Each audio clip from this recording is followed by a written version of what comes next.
नदीचे बरे जगात ऋतुवक्रानि विविध रंग सृष्टी तले चराचर हि निर्मिषी अतिसुरेख वेली फुले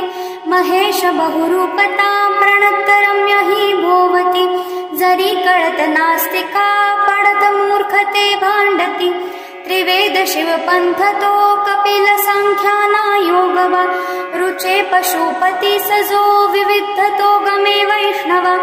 आखेर शिवसागरी सकल पंथ सामावती जशा सकल त्या नद्या धवल सिंधुला भेटती जया सखट वाग्य ही परशुभस्म नंदी प्रिया करात कवटी धरी अजिन सर्प शोभे जया शिवा वरद आत्मजा उघडी नेत्र आता तरी कृपाळु शिवतोषता सकल सिद्धी लाभे खरी अशाश्वत जग